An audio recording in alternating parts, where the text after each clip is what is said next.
Chapter 4. 1. The Temple of Amun, Mut, and Khonsu, known as the Luxor Temple. King Amenhotep III, one of the kings of the 18th dynasty, is credited for constructing the temple in its current configuration on the eastern bank of the Nile, on one axis from north to south. Subsequently, a massive pylon was erected by King Rameses II of the 19th dynasty, and a spacious courtyard featuring papyrus columns. We don't know for sure where the original temple nucleus was since everything that remained of it was destroyed, but it's possible that it was established during the Middle Kingdom era. Undoubtedly, Amenhotep III chose to build this temple on the location of the old temple where, the remnants of, an old temple or holy shrine that had been constructed during the Middle Kingdom's era, most likely during the 12th dynasty. Additionally, a tiny structure devoted to the Theban triad was constructed north of this location by Queen Hatshepsut and King Thutmose III. It still stands to the right of the interior, immediately after the pylon of Rameses II. King Rameses II might have renovated these shrines and engraved his name on them. It is situated in the same area of the enormous hall of columns that Rameses II constructed. Amenhotep III probably had two motivations for ordering the building of this temple for the Theban triad. The first was to establish his ancestry to the god Amun himself, since Egyptian customs dictated that the king must be the son of a king and a princess of pure royal blood, casting doubt on his legitimacy for the throne. Due to his tainted ancestry, he was able to inherit the kingdom by marriage to the eldest royal daughter of the now deceased previous king. Amenhotep III did not fit any of these two criteria. His mother, Mutemwiya, was a Mitannian woman, the daughter of the Mitanni state's king, Artatama. His wife, Tai, was a commoner and did not come from a royal family. For this reason, the king considered following Hatshepsut's example and establishing his validity for the throne by presenting his ancestry to the deity Amun himself. After conferring with the priests of Amun, his reasoning prompted him to inscribe his holy birth on the walls of the birth room, a well-known chamber within the temple. As a result, the king, who was well known for not being descended from pure Egyptian royalty, became superior to the earlier Egyptian kings, who were descended from royal blood because he was directly descended from the god Amun-Re, even from his loins. The king used this myth and theory to establish his claim to the throne. The second motive was to appease the priests of Amun, who could not refuse to assign the kingdom to their god Amun and hence to them, in order for them to recognize him as the rightful ruler of Egypt, even though it was unclear whence he had the right to the throne. Because of the king's pledge to construct the massive Luxor Temple, which would raise the stature of the great deity Amun, the priests welcomed the new king because of his divine ancestry, and the populace did not reject him since they had complete faith in everything the priests would approve. This temple was erected in honor of the deity Amun because of one of his figures, known as Amun-Re, F, or Amun-Ra, bull of his mother, which represents the god of fertility and the life cycle. Once a year, the god Amun would travel from his temple in Karnak to the temple of Luxor to see his wife, the goddess Mut. According to Ahmet Badawi, the ancient Egyptians were depicting the lives of their gods in the way they knew from the lives of human kings. They made thrones for them in their chapels, took wives and friends for them, and produced sons and daughters. They also lived in temples and palaces. They turned the Luxor Temple into Amun's private residence, where he resided with his wives, and the Karnak Temple into his official palace. But other than on a designated date each year, he does not make his official procession transfer to that dwelling. On this date, he tied the knot in the month of Baupi, which was also called after this particular temple. Instead of picking a date on the spontaneously or improvisation of the moment, they gave it careful thought, driven by their love of life and the desire to bask in its goodness. This month is the flood season, a time of blessings and fertility when the river marries the land of Egypt, bringing with it a vast goodness that provides a healthy foundation for the life of the inhabitants of this valley. What does it mean, if people consider the marriage of their deity Amun to be one of the days of the year during this month? They desired him fertility in his married life so that he would provide them his fertility and shower them with his righteousness and mercy. They were simply wanting goodness and blessings for themselves and for him at the times of goodness and blessings. One of the motivations for human thought is the need to survive, to have hope for the future, and to seek livelihood through its doors. As a result, the Egyptians considered wedlocking their god Amun, and they started commemorating their wedding anniversary each year during the river flood season. This temple was referred to as Ibt by the ancient Egyptians, which means the southern Ibt. The meaning of the word Ibt was disputed among experts, but the majority of them, Herman Keyes, Hans Bonnet, Vandia, Bleecker, Erman, Gravo, Helk, and Otto stated that Ibt refers to the harem, and Ibt to the southern harem, since the sacred god's procession travels from the north to the south, from the Karnak temple to the Luxor temple. Because of this, earlier experts think that it happened during the time that Amun was in Luxor. This period spanned 11 days during the 18th dynasty, 23 days during the 19th dynasty, and 27 days during the 20th dynasty. The deity Amun and the goddess Mut celebrated a sacred marriage known as Hieros Gamos, or the anniversary of the sacred marriage. As a result, the anniversary of this holy marriage was commemorated annually in Luxor Temple, which was regarded as a wedding palace. Another view, which Brunner discusses in his work on the southern chambers of the Luxor Temple, holds that Amun of Karnak used to travel to Amun Luxor once a year and that the word Ibt refers to a chapel or a temple. But he acknowledges that there aren't any texts that say this, therefore he relied on this view is based on the findings of Hornung and Nims. Whereas the second theory holds that the word Ibt refers to the location of the royal harem in the palace but only to the Holy of Holies or sanctuary in the temple, Nims prefers to translate Ibt as the southern sanctuary because it is a very special place for Amun. The first theory concluded that the word Ibt in the texts of the coffins and the West Kar papyrus may mean a divine shrine. There was nothing new that Brunner and others might have proposed.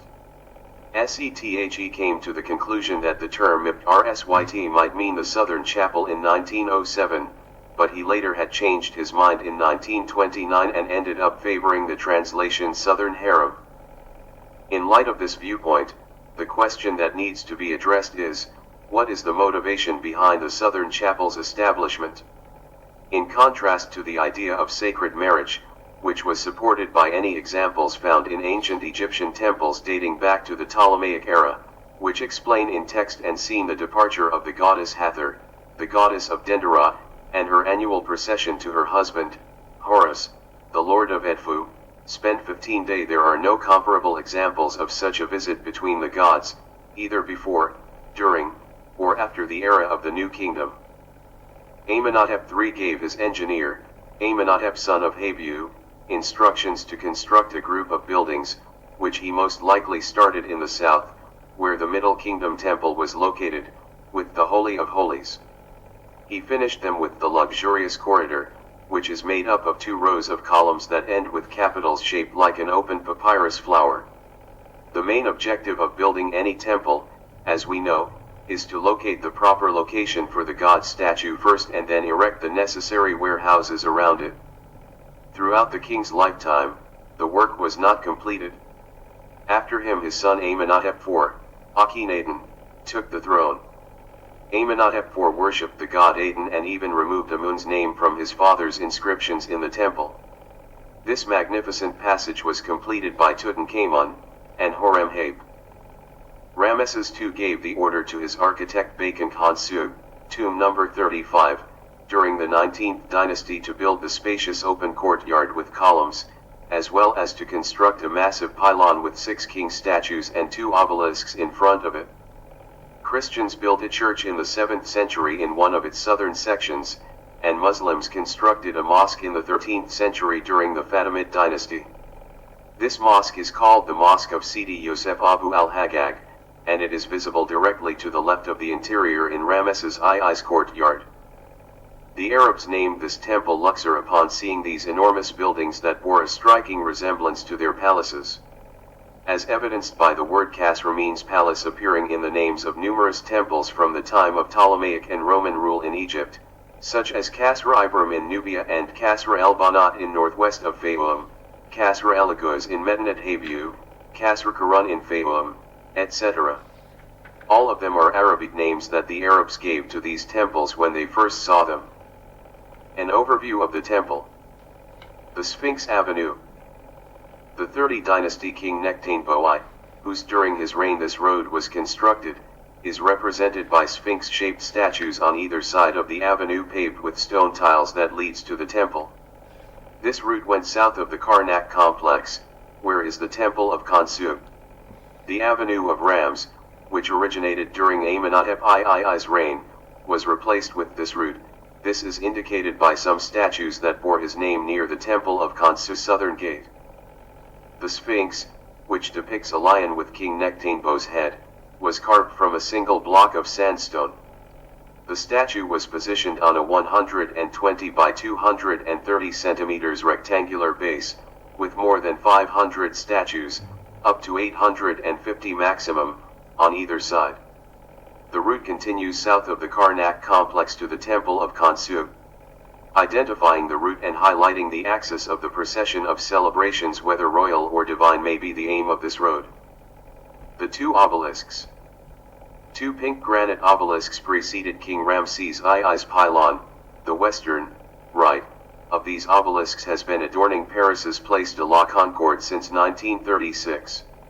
Its dimensions are 22.84 meters in height, 2.44 meters in base height, and 220 tons in weight. The dimensions of the eastern obelisk, which is currently in front of the left tower, are 22.52 meters in height, 2.51 meters in base height, and 257 tons in weight. It can be identified by the four large, well-known monkeys that are engraved on its base and cheer the rising sun. These two obelisks bear hieroglyphic inscriptions that record King Ramses II's name and titles. He is pictured on top of the obelisks, offering offerings to the deity Amun. In addition to serving as a sun symbol, it may have served as a way to identify the location of the temple from afar. This is especially likely given that the obelisks in front of the pylon have pointed tops and were once likely covered in a sheet of gilded copper to maintain their brightness and shine. Temple Pylon. Next, we reach King Ramses II's temple pylon. The entrance to the temple is situated in the center of this massive entryway. This pylon measures 65 meters in width and 24 meters in height. Regretfully, the inscriptions on its facade, which recount the wars the king fought the Hittites in the 5th year of his reign, have been mostly destroyed. The king and his military counselors are visible on the western tower, right, of the pylon, while the site or camp where his Hittite enemies were defeated is visible in the center, and the king himself is visible in the midst of the battle on the far right in his war chariot. Regarding the scenes depicted on the pylon's eastern, left, tower, they show the king in his battle chariot, firing a hail of arrows at his Hittite foes. The ground is strewn in dead and injuries, and those who are still alive among them run away from Kadesh in fear. A scene of the Prince of Kadesh racing in his war chariot out of terror can be seen on the far left side of this tower. The poetry of Pentateuch is a collection of poetic vertical column verses written in the ancient Egyptian language, in hieroglyphic inscription, that contain a detailed account of this conflict. The inscription on the bottom portion of this pylon starts on the western tower, right, and completes on the eastern tower, left. There are 4 vertical grooves on the pylon's facade. Each tower has 2 grooves set aside for the installation of flagpoles. There are 4 little windows-like apertures at the top of the pylon that are intended to carry holders for these flagpoles, such as bars. 6 massive statues of the king were in front of the pylon, with their backs to its wall. 4 standing, 2 of the statues were on either end of the pylon, while the other 2 were on either side of the entrance, representing the king sitting on his throne. A scene depicting the union of Upper and Lower Egypt was engraved on both sides of the throne. Additionally, there are 2 statues on either side of the throne, a small statue of Queen Nefertari on the left side of the eastern statue and a statue of Princess Meritamun on the right side. Engraved with their names on their chests were images of the prisoners surrounding the bases of the 2 statues. Both of the standing statues are 14 meters. Scenes depicting the king in his different relationships with the gods and goddesses, notably the Holy Trinity of Thebes and the goddess Amun, may be seen on both sides of the entry from the exterior. The interior doorjambs or doorposts of the entrance feature further scenes from the 25th dynasty that depict King Shabaka in his several relationships with the gods Amun, Amount, Mentu, and Hathor. Regarding the area beyond the eastern, left, tower, there are numerous exquisite depictions of King Ramses II and his wife, Queen Nefertari, both in the presence of gods and goddesses and taking part in the festival honoring the god Min. Rameses II's courtyard. Accessible from the pylon's entryway, this roomy courtyard is 57 meters in length and 51 meters in width, built by Rameses II. This courtyard deviates from the temple's main axis to the east, left, possibly to turn towards the Karnak temple or to avoid the shrines constructed by Hatshepsut and Thutmose III, which are situated here. This courtyard is surrounded by colonnades, the roofs of which rest on 2 rows of columns, with the exception of the building that was constructed by Hatshepsut and Thutmose III, which is situated directly to the right of the interior. The 74 columns in this courtyard resemble papyrus plant and ends with capitals that are formed like buds. The columns truly illustrate the decline of 19th century architectural art, as they have completely lost any resemblance to the original form they were intended to depict. This is especially evident when comparing them with the columns of Amenhotep III in the same temple, or between them and the exquisite, graceful granite columns built during the reigns of Thutmose III and Hatshepsut, which stand in front of the 3 shrines of the Holy Trinity in the northwest section of this same courtyard.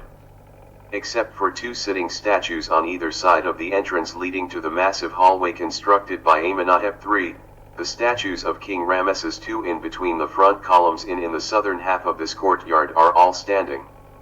Their throne is adorned with scenes that depict the gods of the Nile. These scenes serve to symbolize the union of the 2 lands, Upper and Lower Egypt, by jointing the papyrus and lotus plants, which stand for the north and south, respectively. The statues on this courtyard's eastern side, on the left, stand out for their splendor and beauty.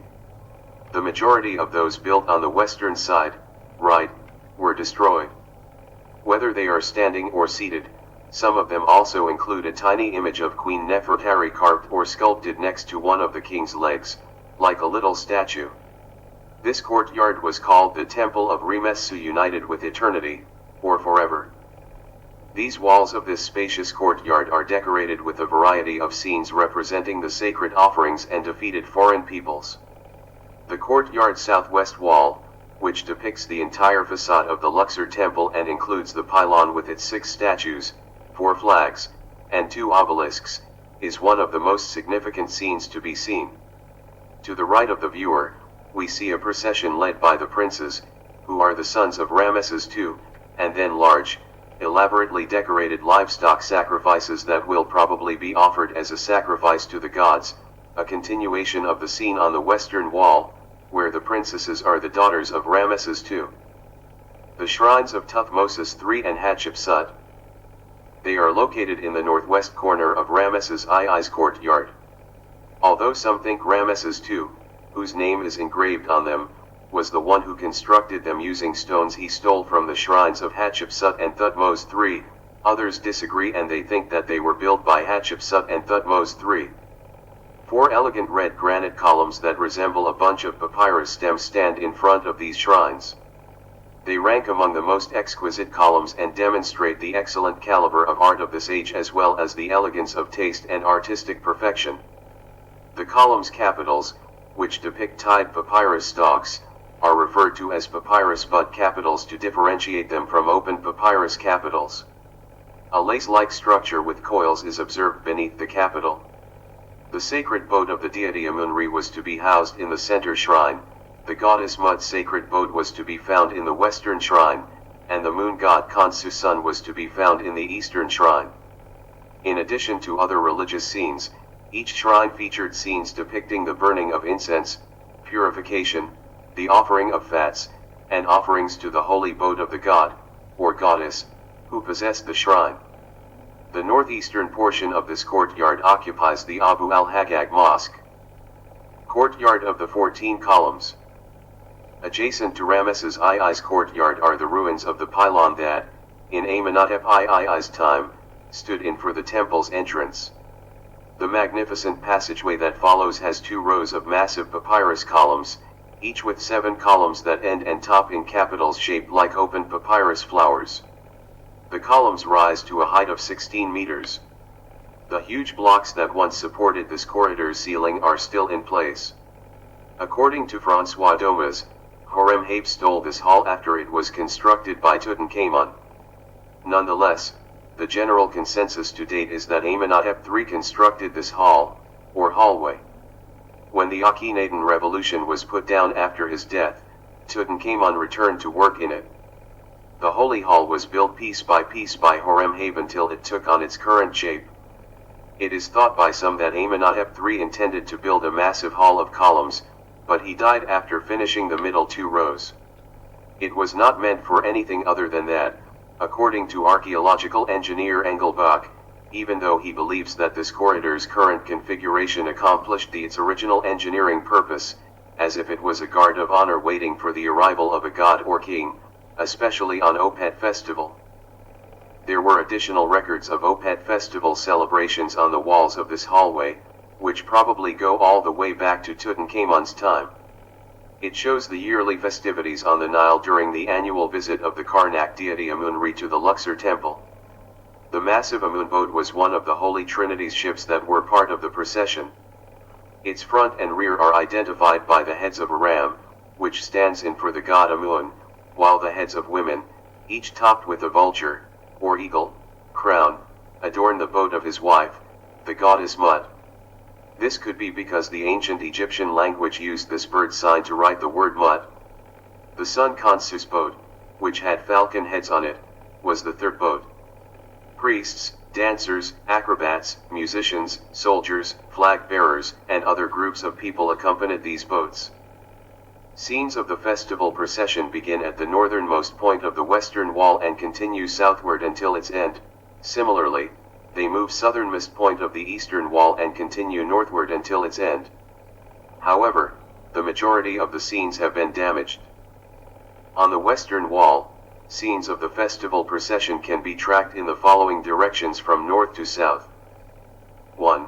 Royal offerings in front of the Holy Trinity's boats in the Temple of Amun in Karnak. 2. The priests carrying the gods' boats from Karnak to the Nile River on their shoulders. 3. The boats sailing up the Nile to the Luxor Temple as part of a significant religious and public festival. 4. A land boat procession that continues to the Luxor Temple from the quay in the Nile. 5. Scenes of the Luxor Temple's sacred boats, where royal offerings and gifts are made. From south to north, the scenes on the eastern wall are as follows. 1. Royal offerings in front of the Holy Trinity's boats at the Luxor Temple. 2. The priests carrying the gods' boats from the Luxor Temple to the Nile River on their shoulders.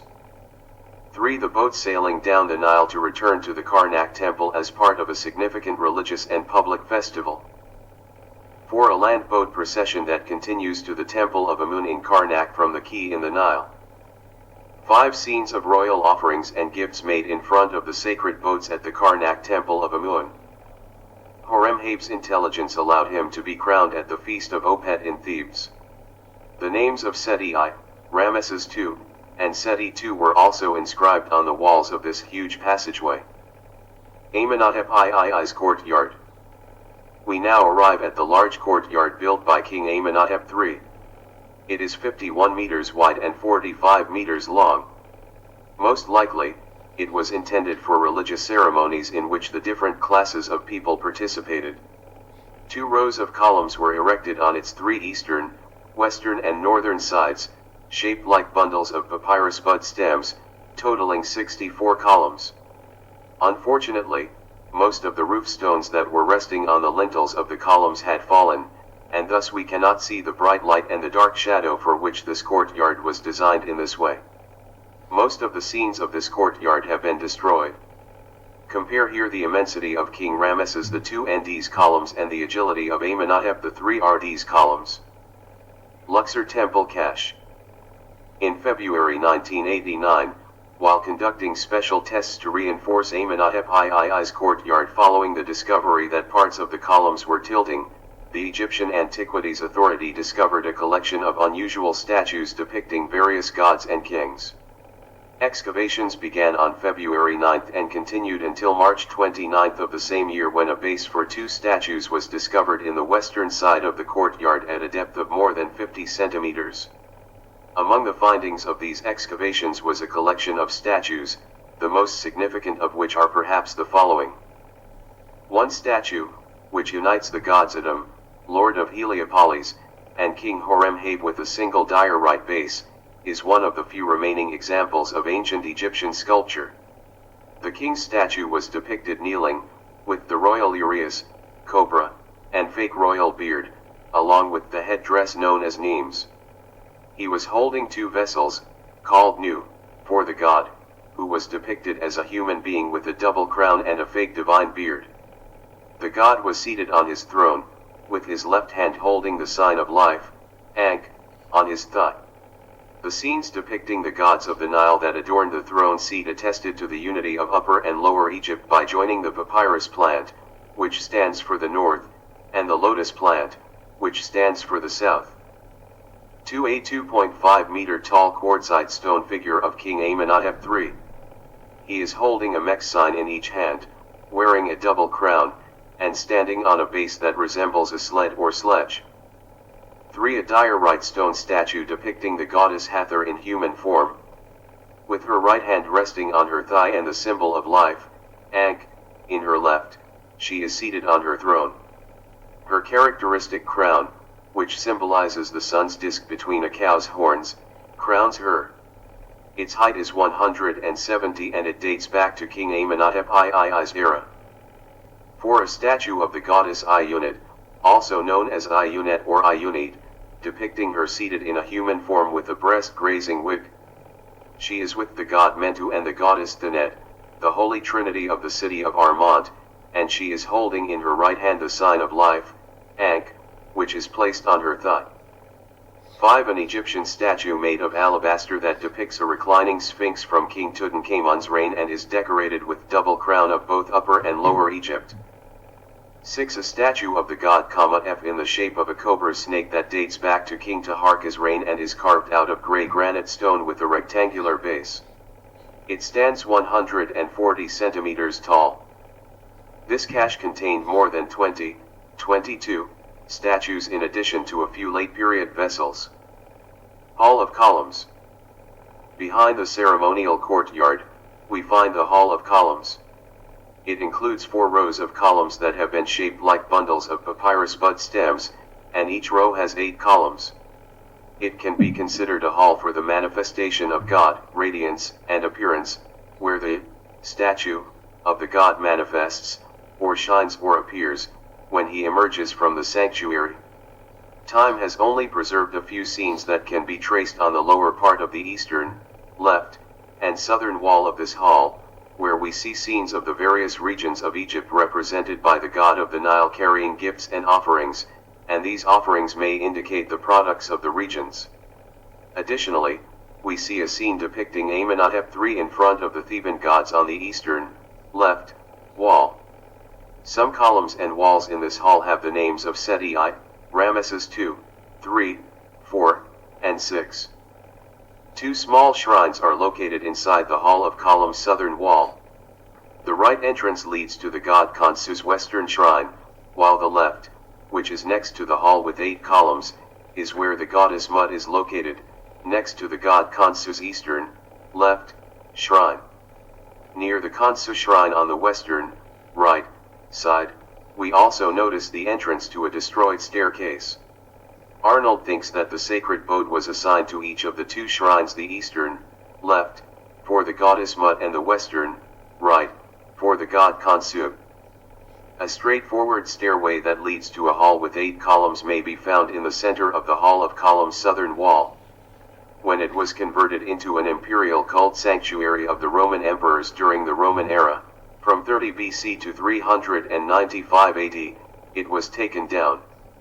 A thick layer of whitewash or plaster covered the exquisite scenes of Amenhotep III in his various relationships with the gods and goddesses, allowing them to draw scenes of the Roman emperors.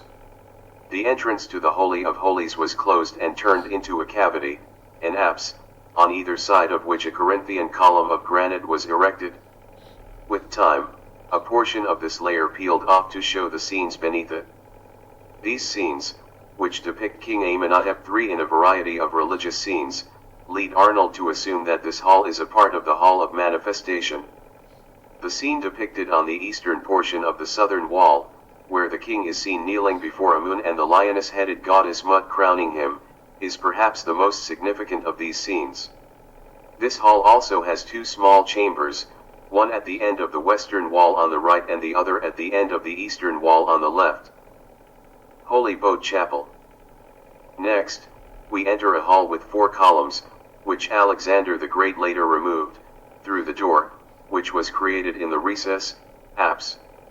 Arnold thinks that this hall was devoted to the table of sacred offerings and gifts because of its placement right in front of the holy boat room and the plentiful offering scenes that are engraved on its walls. These scenes depict King Amenhotep III and the offerings and sacred gifts he made to Amun, including the king's list of offerings to the temple's god. We see them on the northern wall just to the left of the interior, together with the 4 calves that he offers to Amun. On the eastern, left, wall, many scenes depict the king making offerings to Amun, such as boxes of colored clothing, incense, and utensils. We find an entryway leading to several rooms in the western, right, wall. Amenhotep III constructed the room housing the sacred boat of Amun on the idea that it would be on a straight axis with the temple entrance. We also locate another door in the center of the southern wall that leads to this room. This chapel is surrounded by several rooms that may have served as storage areas for the items needed for the temple's daily services, such as vessels, incense burners, oils, perfumes, incense, clothing, and the like. Various scenes depicting the king in his relationships with the gods and goddesses are painted on the chapel's walls, with the majority of them located on the eastern, left, wall. These scenes show the king making offerings to the god Amun, including flowers, incense, and 4 calves.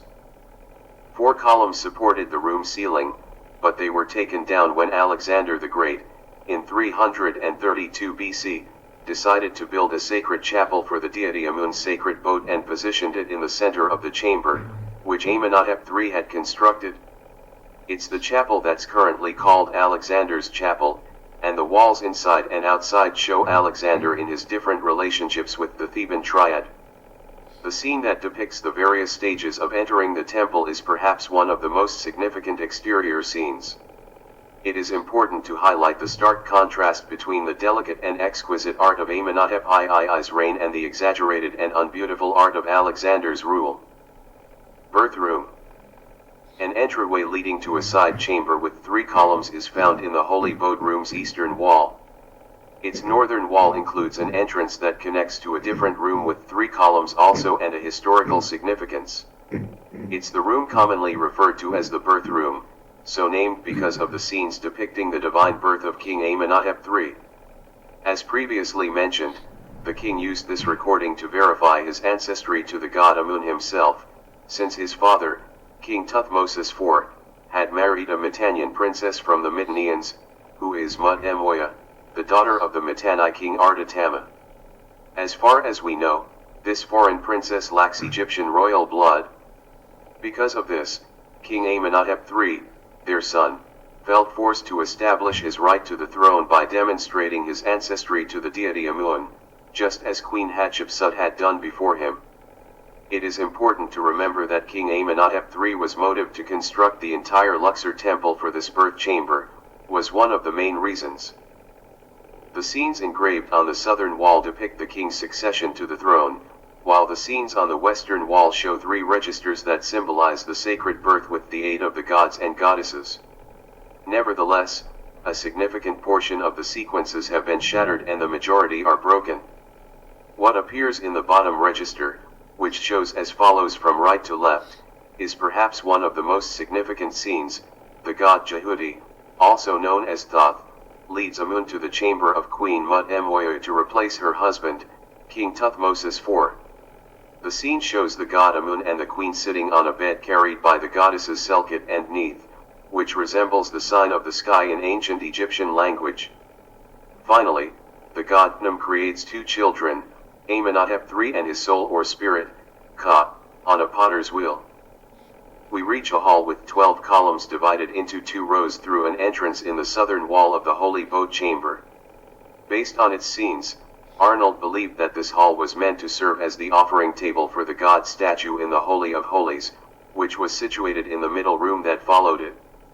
Its 4 columns are split into 2 rows, and the scenes that adorn its walls depict both the king in his several relationships with the gods and the act of making offerings to them. There are a set of rooms on either side of the room with the sacred statue that were probably meant to serve as ritual requirements for the god statue.